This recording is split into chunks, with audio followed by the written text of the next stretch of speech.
साथियों, स्वागत है आपके अपने प्यारे यूट्यूब चैनल बीटेक विजय में। जैसा कि आप जानते हैं कि पॉलिटेक्निक एंट्रेंस एग्जाम की तैयारी के लिए हमने बात की थी और उसमें K2 ग्रुप वालों के लिए, इलेक्ट्रिकल वालों के लिए जिसने भी अप्लाई किया है या फिर आगे जो भी अब बंदा अप्लाई करना चाहता है, ज़रूर करें। 2 साल में आपका पॉलिटेक्निक कंप्लीट हो जाएगा। इसलिए हमारे चैनल पे आपको तैयारी करवाई जा रही है K ग्रुप वालों की। इससे पहले जो बीते ईयर है उसमें भी हमने तैयारी करवाई थी और इस ईयर में हम थ्योरी पार्ट को भी लेकर आए हैं और क्वेश्चन पार्ट को भी लेकर एक न्यू सेशन स्टार्ट कर रहे हैं, ठीक है? इससे आपकी जो तैयारी है एंट्रेंस एग्ज़ाम की काफ़ी बेहतरीन होगी। ये क्लास नंबर फर्स्ट है और इसमें हम सिलेबस को भी देख लेंगे एक बार और इससे जुड़े जो भी आपके सवाल है, डाउट है, सारे को ख़त्म करेंगे। इलेक्ट्रिकल इंजीनियरिंग की इसमें बात होगी K2 ग्रुप वालों की, ठीक है? यहाँ से जो आप जानते हैं कि सब प्रश्न सब होते हैं, ऑब्जेक्टिव टाइप होते हैं और K1 से K7 तक जो भी K2 होता है, इलेक्ट्रिकल होता है, ठीक है? और 60 क्वेश्चन जो होते हैं ट्रेड से आते हैं, मतलब इलेक्ट्रिकल से आते हैं और 40 क्वेश्चन पीसीएम से आते हैं। तो इस वीडियो में हम ट्रेड वाले जितने भी क्वेश्चन आते हैं उनको मतलब जैसे उनके मतलब यहाँ पे थ्योरी करेंगे और इसके बाद उनके क्वेश्चन भी देखेंगे। क्वेश्चन भी देख के तब बताएंगे क्वेश्चन का लेवल क्या रहता है, ठीक है? जो प्रीवियस ईयर में आए हुए हैं। तो यहाँ पे आप एक बार सिलेबस को नज़र मतलब फेर लीजिए, क्योंकि यहाँ सिलेबस जब आप देख लीजिए, जैसे प्रारंभिक विद्युत है, एसी-डीसी परिपथ है, विद्युत चुम्बकत्व, प्रेरकत्व, संधारित्र का विवरण, विद्युत मापक यंत्र, विद्युत धारा के रासायनिक प्रभाव, डीसी मशीन, एसी मशीन। देखो जो इंटर वाले बच्चे होंगे वो लगभग कुछ चैप्टर जैसे होता है उनको पता होता है, जैसे बेसिक इलेक्ट्रिक, लेकिन कुछ चैप्टर ऐसे होते हैं जो आईटीआई से रिलेट करते हैं। तो यहाँ पे अच्छे से पढ़ना है, क्योंकि 60 क्वेश्चन का सवाल है। यहाँ पे 240 नंबर अकेले ट्रेड से पूछे जाते हैं, ठीक है? तो विद्युत धारा का ऊष्मीय प्रभाव, वेल्डिंग, प्रदीप्त वैद्युतीय उपकरण, प्रारंभिक इलेक्ट्रॉनिक्स, इलेक्ट्रिकल एवं इलेक्ट्रॉनिक्स संकेत, ठीक है? मीठी प्रणाली, कुछ और भी चैप्टर हैं जो भी मतलब यहाँ पे नहीं है, उनको भी कर लिया जाएगा। हेलो साथी, परमाणु जैसे एटम्स हो गए, बेसिक से यहाँ पे एक-एक टॉपिक को कवर करेंगे। इसके बाद इनके जुड़े क्वेश्चन को भी देखेंगे, जैसे मुक्त इलेक्ट्रॉन्स क्या होते हैं, आवेश क्या होते हैं और यहाँ पे हम बात करेंगे कूलाम का नियम, ठीक है? जो बेसिक कॉन्सेप्ट होते हैं, यहाँ से हम बता रहे हैं करीब से 3 से 4 क्वेश्चन आते हैं, ठीक है? विद्युत वाहक बल, इसके बारे में हम बात करेंगे। तो यहाँ पे कुछ क्वेश्चन दिए गए हैं, पहले उनको आप देख लीजिए। इसके बाद आप ज़रूर बताइएगा कि ये क्वेश्चन आपसे बन रहे हैं कि नहीं बन रहे हैं, ठीक है? यहाँ पे कुछ क्वेश्चन है, इसको आप कमेंट बॉक्स में आंसर देने की कोशिश कीजिए और इसके बाद आप बताइए ये क्वेश्चन आपसे बन रहे हैं कि नहीं बन रहे हैं। इसके बाद हम थ्योरी को डिस्कस करेंगे, ठीक है? यहाँ पे हमने 5 क्वेश्चन दिए हैं, पाँचों क्वेश्चन को आप स्क्रीनशॉट लेकर देख सकते हैं। और इसके बाद हम थ्योरी पार्ट को डिस्कस करेंगे, ताकि आपके क्वेश्चन अगर नहीं बन रहे हैं तो सारे बन जाएगा, ठीक है? और जो भी चैप्टर जैसे ट्रांसफार्मर हो गया, कुछ 1-2 सवाल आते हैं, उनको भी डिस्कस कर लिया जाएगा बेसिक रूप से। तो यहाँ पे जो पहला जो अपना टॉपिक है, परमाणु है, एटम है, ठीक है? क्वेश्चन हर एक टॉपिक से आते हैं और क्योंकि ये वीडियो इलेक्ट्रिकल की है तो सभी बच्चों के लिए, मतलब जो भी जिसमें भी इलेक्ट्रिकल आता है, जैसे एलपी, सीबीटी2 ट्रेड में भी, उनके लिए भी इम्पोर्टेंट होगा, ठीक है? किसी पदार्थ का वह छोटे से छोटा कण जो रासायनिक क्रियाओं में भाग ले सकते हैं अथवा रासायनिक क्रियाओं के द्वारा पृथक किया जा सकता है, उसे परमाणु कहते हैं, ठीक है? तो ये जो परिभाषा है, इसमें से भी क्वेश्चन को मतलब बना सकते हैं। तो यहाँ से इसको भी ध्यान रखते हैं कि छोटे से छोटा कण रासायनिक क्रिया में भाग तो ले सकता है और रासायनिक क्रिया के द्वारा पृथक किया जा सकता है, ठीक है? या प्रकृति में, ठीक है, नेचर में स्वतंत्र रूप से विद्यमान नहीं रह सकता। ये क्वेश्चन बन सकता है कि ये स्वतंत्र रह सकता है कि नहीं। एटम की बात हो रही है तो यहाँ पे स्वतंत्र रूप से मतलब विद्यमान नहीं रह सकता, ठीक है? यहाँ पे ये आपका राइट आंसर हो जाएगा। इसी बार नेक्स्ट क्वेश्चन मतलब नेक्स्ट देखते हैं, यह मुख्य प्रोटॉन, मुख्यतः प्रोटॉन, न्यूट्रॉन और इलेक्ट्रॉन से बना होता है। ये भी टॉपिक आपका मतलब अच्छा है। और सेकंड चीज़ यहाँ पे थोड़ा इसके मतलब लाइन्स को थोड़ा यहाँ पे पतला कर लेते हैं, ठीक है? ताकि अच्छे से आपको समझ में आए और यहाँ पे कलर को चेंज कर लेते हैं, ठीक है? हो गया। तो यह मुख्यतः जो होता है प्रोटॉन और इसका बना होता है, सेकंड, हाँ, अब सही। प्रोटॉन, न्यूट्रॉन और इलेक्ट्रॉन का बना होता है, ठीक है? प्रोटॉन, न्यूट्रॉन और इलेक्ट्रॉन ये प्रकृति के मूल कण माने जाते हैं और इससे भी छोटे कम इसके सब पार्टिकल्स भी होते हैं, ठीक है? जैसे मेसन हो गया, ये सब हो गया, ठीक है? प्रोटॉन तथा न्यूट्रॉन परमाणु के नाभिक में विद्यमान रहते हैं। अभी हम आपको डायग्राम के माध्यम से समझाएंगे प्रोटॉन और नाभिक में कैसे मतलब रहते हैं, ठीक है? यहाँ पे इसके बाद चलते हैं। प्रोटॉन तथा न्यूट्रॉन परमाणु के नाभिक में विद्यमान रहते हैं, जो परमाणु का केंद्रीय सघन भाग है, ठीक है? तो ये वाला पॉइंट भी आपके लिए अच्छा होगा। प्रोटॉन पे अगर आवेश की बात करते हैं, कितने कूलाम का आवेश होता है, तो प्लस 1.6 गुणे 10 के घाते माइनस 19 कूलाम का आवेश होता है। यहाँ टाइपिंग में ये नीचे हो गया है -19, तो इसको आप ऊपर समझिएगा, ठीक है?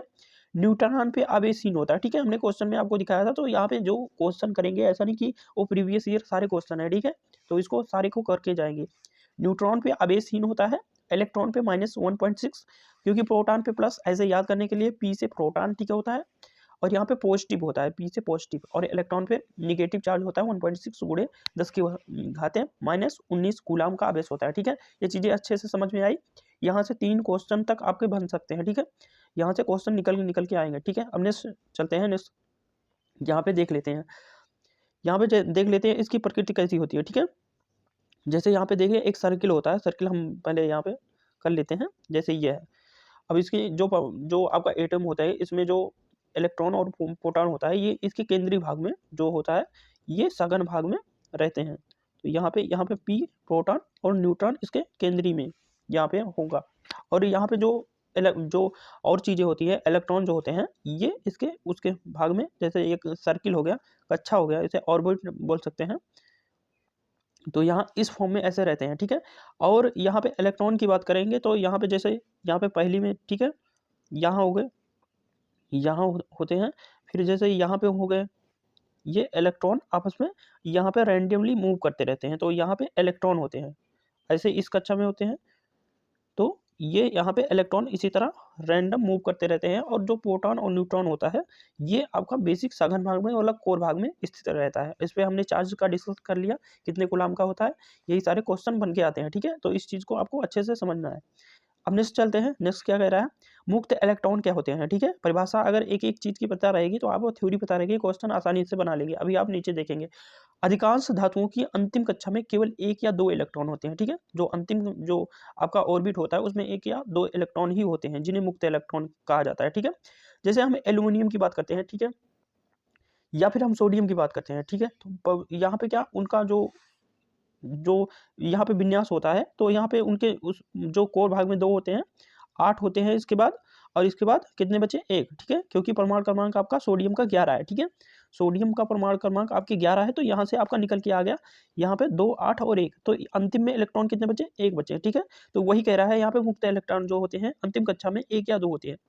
यहाँ पे एल्यूमिनियम का ऐसे यहाँ पे देखेंगे तो यहाँ पे 2, 8 और प्लस 3 हो जाएगा। मैग्नीशियम का ऐसे यहाँ पे देखेंगे तो 2, 8 प्लस 2 हो जाएगा। ठीक है, तो यहाँ इसी प्रकार से इनके जो अंतिम कक्षा में इलेक्ट्रॉन होते हैं, इसी से हम धातुओं अधातु इन सबको मतलब जैसे जान पाते हैं कौन सी धातु है, कौन सी अधातु है। यहाँ ये पे जो ये चित्र दिया गया है, ये थोड़ा ब्लर है, तो इसको छोड़ देंगे, हम यहाँ पे अलग से आपको समझा देंगे। ठीक है, नाभिक से दूर होने के कारण ये लगभग मुक्त अवस्था में होते हैं। ठीक है, अब देख रहे हैं जो नाभिक होता है, मतलब जो इसका सेंटर पॉइंट होता है, इससे काफी दूर होते हैं इलेक्ट्रॉन। इलेक्ट्रॉन जैसे यहाँ पे सर्किल हो गया, तो यहाँ पे इलेक्ट्रॉन नाभिक जो होता है, ये बिल्कुल बीच में होता है, एकदम बीच में। तो यहाँ से छोटा सा ऐसे हो गया, ये आपका सेंटर पॉइंट हो गया नाभिक। इसी में आपका प्रोटॉन और न्यूट्रॉन होता है, ये नाभिक से दूर होते हैं, इसलिए इन पे जो फोर्स होता है, ये काफी कम लगता है, और ये लगभग मुक्त अवस्था में होते हैं। थोड़ा सा भी आप इस पे मतलब फोर्स लगाएंगे तो ये मतलब गति करने लगते हैं, और इसी गति के कारण हमारा जो कंडक्टर में धारा फ्लो हो जाता है, क्योंकि हम फोर्स लगाते हैं वोल्टेज से, बैटरी से, और इससे हम इनको मूव करवा लेते हैं। ठीक है, तो यहाँ पे ये कक्षाएं होती हैं, और ये यहाँ पे इसका मतलब यही हो गया। ठीक है, नेक्स्ट चीजें देखते हैं। यहाँ पे इलेक्ट्रॉन, यहाँ पे मुक्त इलेक्ट्रॉन कहते हैं, क्योंकि ये नाभिक से दूर रहते हैं। ये हो गया, मुक्त इलेक्ट्रॉन के कारण ही आवेश चालक के एक सिरे से दूसरे सिरे तक पहुंचता है। ठीक है, मुक्त इलेक्ट्रॉन्स के कारण जो आपका एक सिरा होता है, उसे दूसरे सिरे तक जाता है। तो ये आप समझ गए कैसे जाता है। यहाँ पे देख लीजिए, जैसे ये कोई वायर है, ठीक है, ये कोई वायर जा रहा है। ठीक है, यहाँ इसमें आप वायर में जानते हैं कि इलेक्ट्रॉन होते हैं, जो भी आपका कंडक्टर मटेरियल होता है, जैसे कॉपर हो गया, एल्युमिनियम होगा, इसमें इलेक्ट्रॉन होते हैं। यहाँ पे ऐसे रैंडम मूव कर रहे होते हैं, लेकिन यहाँ पे जब वोल्टेज अप्लाई कर दिया गया, ठीक है, तो ये आपका एक सिरे से यहाँ पे जो इलेक्ट्रॉन होगा, ये रन करने लगेगा। जैसे यहाँ पे अगर हम वोल्टेज कोई सोर्स लगा दें, ठीक है, बैटरी लगा दें, और यहाँ से कनेक्ट कर दें, ठीक है, और बीच में आपका एक बल्ब या कुछ भी लोड लगा दें, रेजिस्टेंस लगा दें, लोड लगा लें, तो यहाँ से जो ऐसा मूव करने लगेगा, जो इसमें इलेक्ट्रॉन रहेंगे वोल्टेज के अक्रॉस यहाँ पे मूव करने लगेंगे, तो यहाँ से ये हो जाएगा। ठीक है, इसी तरह नेक्स्ट देखते हैं। नेक्स्ट क्या बोल रहा है, ठोस धातु के तार में विद्युत धारा का प्रवाह मुक्त इलेक्ट्रॉन के कारण होता है। जो ठोस तार होते हैं, चालक होते हैं, इसमें जो धारा का प्रवाह होता है, इलेक्ट्रिक जो फ्लो होता है, ये मुक्त इलेक्ट्रॉन्स के कारण होता है। जबकि वैद्युत अपकट में, ये पॉइंट आपको नोट करना है, बिल्कुल इंपॉर्टेंट पॉइंट है, क्योंकि यहाँ से पूछ लेता है। ठीक है, जो ठोस तार होते हैं, इसमें जो धारा का प्रवाह होता है इलेक्ट्रॉन के कारण होता है, और जो वैद्युतिक अपघट्ट में धारा प्रवाह होता है इसको इलेक्ट्रोलाइट बोलते हैं इंग्लिश में, जो आपका सल्फ्यूरिक एसिड या फिर बैटरी में प्रयोग किया जाता है। ठीक है, बैटरी में जो सेकेंडरी टाइप बैटरी होती है उसमें प्रयोग किया जाता है। तो वहाँ पे अगर धारा का फ्लो की बात करेंगे जैसे अपघट्ट या फिर वहाँ पे तो आयंस के द्वारा होता है, यहाँ पे दिया है आयंस के द्वारा होता है और यहाँ पे इलेक्ट्रॉन के। तो ये चीजें याद रखेंगे क्योंकि परीक्षाओं में ये चीजें पूछी जाएंगी। यहाँ पे इलेक्ट्रॉन के कारण होता है और यहाँ पे आयंस के कारण होता है। ये दो क्वेश्चन यहाँ से बन गए आपके, क्लियर हो जाएगा। ठीक है, क्वेश्चन यहीं से आते हैं, ऐसे बाहर से कहीं क्वेश्चन एक एक टॉपिक को क्लियर करते हैं चलेंगे। और बहुत ज़्यादा लॉन्ग वीडियो नहीं, 2-3 अभी एग्जाम होने में आपका बहुत ज़्यादा समय है, तो एक एक 2-2 3-3 टॉपिक को ऐसे लेकर चलेंगे और साथ में क्वेश्चन जो PYQ आएंगे उसको डिस्कस करेंगे ताकि आपके क्वेश्चन मतलब क्लियर हो, कैसे क्वेश्चन आ रहे हैं और कैसे यहाँ पे हम लोग स्टडी कर रहे हैं। ठीक है, आवेश की बात करते हैं।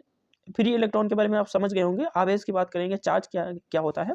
तो यहाँ पे चार्ज के बारे में देख लेते हैं। या किसी पदार्थ का वह गुण है जिसके कारण कोई वस्तु वैद्युत आकर्षण या विकर्षण का अनुभव करता है। ठीक है, जो अट्रैक्शन और यहाँ पे रिपल्शन का, यहाँ पे फोर्स का अनुभव करता है उसे ही आवेश कहते हैं। ठीक है, आवेश का एसआई मात्रक कूलाम होता है। ठीक है, बिल्कुल इंपॉर्टेंट पॉइंट है, ये डायरेक्टली क्वेश्चन में पूछ लिया जाता है और कई बार पूछा भी गया है। आवेश का एसआई मात्रक जो होता है कूलाम होता है। ठीक है, सीजीएस मात्रक यहाँ पे स्टे कोलम्बो सी से प्रदर्शित किया जाता है। ठीक है, यहाँ पे जो जो इसे सी से प्रदर्शित किया जाता है और ये बेसिकली आप याद करेंगे एसआई मात्रक को। ठीक है, ज्यादातर यही बहुत एग्जाम में आपका पूछा जाएगा। तो यहाँ से आपका राइट आंसर मतलब यहाँ से आपका कूलाम हो जाएगा, आवेश का मात्रक कूलाम हो जाएगा।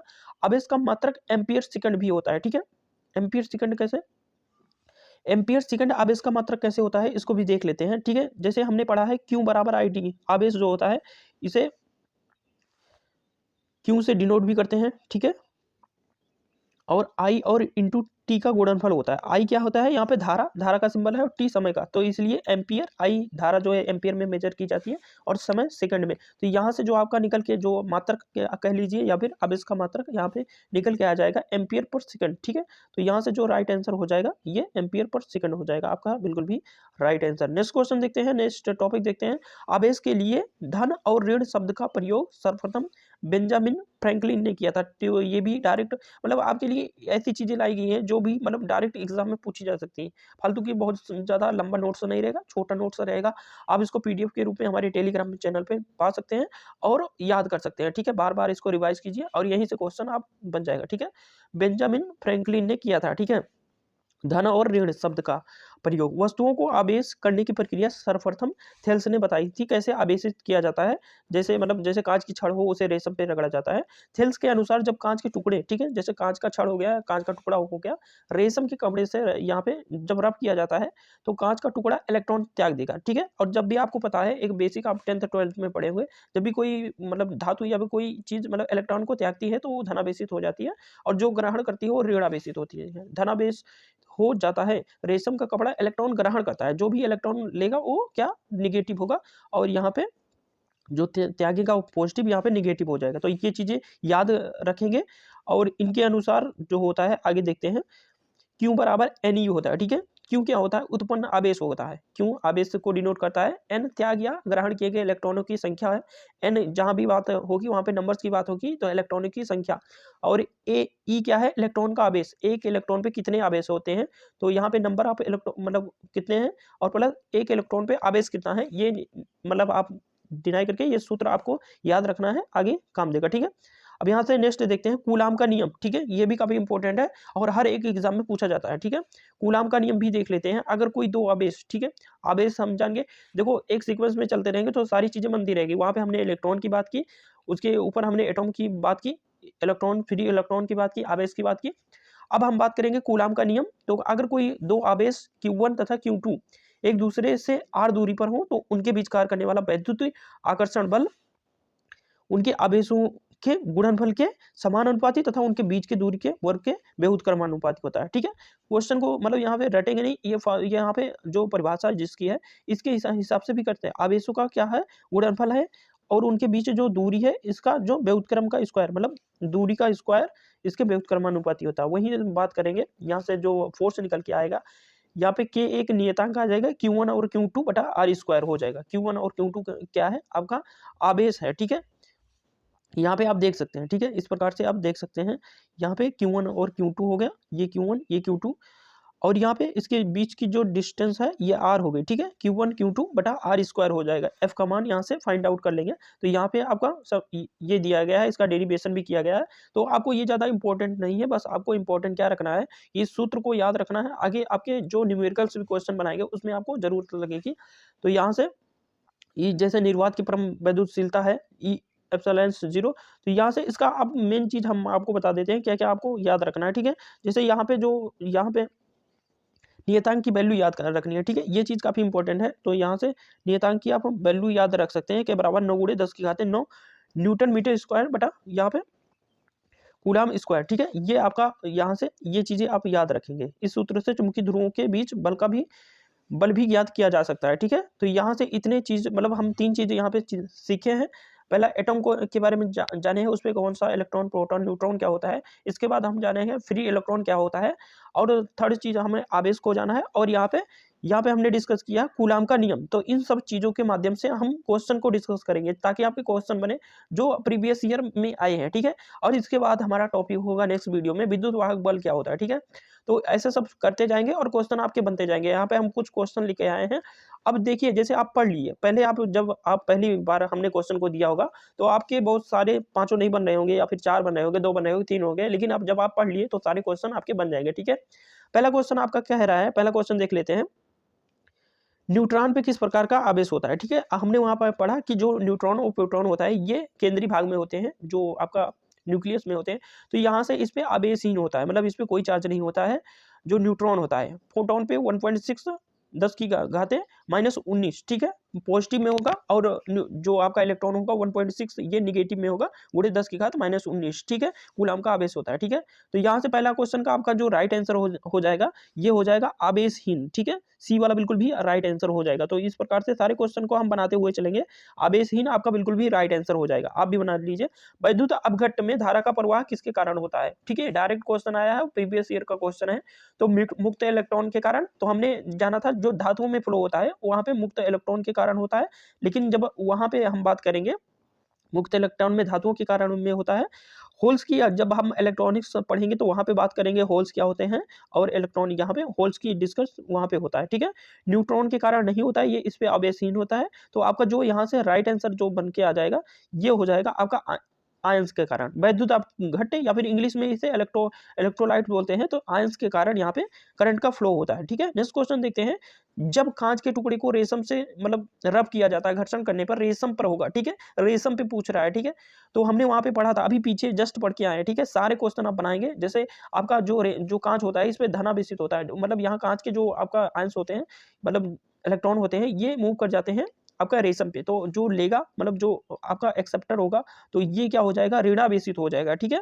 और जो डोनर होगा वो हमेशा पॉजिटिव होगा, देता वही जो है, मतलब जिसके पास ज्यादा होगा मतलब वही पॉजिटिव होगा, मतलब उसके पास है तभी तो दे रहा है। तो यहाँ से इस प्रकार याद रखेंगे तो बी वाला ऑप्शन आपका बिल्कुल भी राइट आंसर हो जाएगा। फोर्थ क्वेश्चन देखेंगे। कूलाम के नियमानुसार दो आवेशों के बीच लगने वाला बल क्या होता है, ठीक है। अब यहाँ से देख लीजिए, अब देखो थ्योरी पढ़े हैं, आराम से सारे क्वेश्चन बना पा रहे हैं। थ्योरी नहीं पढ़े होते नहीं बना पाते। दोनों आवेशों के गुणनफल के समानुपाती होता है, ये भी हमने पढ़ा था।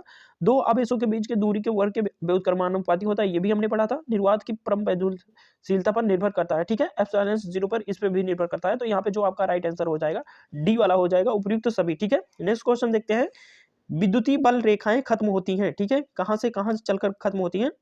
तो यहाँ से धनावेशित से शुरू होकर ऋणावेशित पर, ऋणावेशित से शुरू होकर धनावेशित पर, या फिर अनियंत्रित होती हैं, या फिर इनमें से कोई नहीं, ठीक है। विद्युतीय बल रेखाएं जो होती हैं ये यहाँ से आगे सेशन में डिस्कस करेंगे। इसका राइट आंसर आप जो होगा ये धनावेशित से चलकर यहाँ पर ऋणावेशित पे आपका एंड होती है। जैसे आपका देख लीजिए, ऐसे चुंबक में ही अगर आप बात करेंगे, मैग्नेट में ही बात करेंगे, तो मैग्नेट में क्या होता है, ठीक है, नॉर्थ पोल होता है।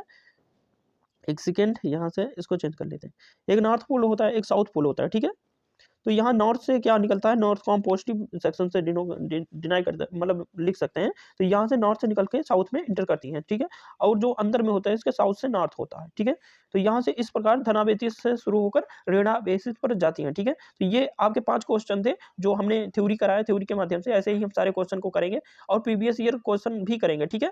थैंक यू बोला जा रहा है। आपके जो भी डाउट क्वेश्चन हो जरूर कमेंट बॉक्स में करिए। छोटों को प्यार दे, बड़ों को सम्मान, और अपने व्यक्तित्व में इस तरह विकास लाएं कि हर एक चेहरा मुस्कुराए। अभी जाना नहीं है आपको, चैनल को सब्सक्राइब करके जाना है, क्योंकि आपको नेक्स्ट वीडियो इसी प्लेटफॉर्म पे मिलेगी। तो सब्सक्राइब करके बेल आइकन को जरूर दबाइए, जो भी न्यू यूजर हो, क्योंकि यहाँ पे आपको बहुत सारा बड़ा कोई कोर्स दे मतलब फी पे करके आपको नहीं मिल रहा है, तो आपको फ्री में सारी चीज़ें प्रोवाइड की जा रही है। तो आप चैनल को जरूर सब्सक्राइब कर लीजिए और हमारे टेलीग्राम चैनल को जरूर ज्वाइन कीजिए। और कोई भी आप, ठीक है, एक बात हम कहना चाहते हैं, जिनके पास भी प्रीवियस ईयर के मतलब आंसर की जो आई थी, ठीक है, उसके माध्यम से जो भी क्वेश्चन पेपर है, आप हमारे मेल पे भेज सकते हैं, या फिर कहीं भी आप टेलीग्राम के कमेंट सेक्शन में लिख देंगे, हम आपसे संपर्क कर लेंगे, ठीक है। तो ये पेपर आप प्रोवाइड करवा देंगे, अगर कहीं से भी किसी बच्चे के पास हो तो जरूर प्रोवाइड करिए, करवाइए, आपको पूरा सॉल्व करवाया जाएगा, ठीक है। तो कंटेंट कुछ इस प्रकार होंगे सभी लोगों को, और सिलेबस आपके पास होना चाहिए, और आपके पास पूरी स्ट्रेटजी होनी चाहिए कि, ठीक है, कुछ बच्चों को यही नहीं पता होता है कितने क्वेश्चन ट्रेड के आते हैं, तो बाद में दिक्कत करता है। तो ये मेरी फर्स्ट वीडियो थी यहाँ पे K2 के लिए, और ऐसे ही K3 इलेक्ट्रॉनिक्स K4 सभी के लिए आएगी, जैसा भी आपका कमेंट पे रिस्पॉन्स होगा उस प्रकार से, ठीक है। तो यहाँ पे एक ही चीज़ कहना चाहेंगे, यहाँ पे भी ज़्यादा से ज़्यादा सब्सक्राइब करिए, क्योंकि यहाँ पे आपके लिए जेन्युइन और ऑथेंटिक क्वेश्चन लाए जाएंगे। तो मिलते हैं किसी नेक्स्ट वीडियो में, तब तक के लिए आपको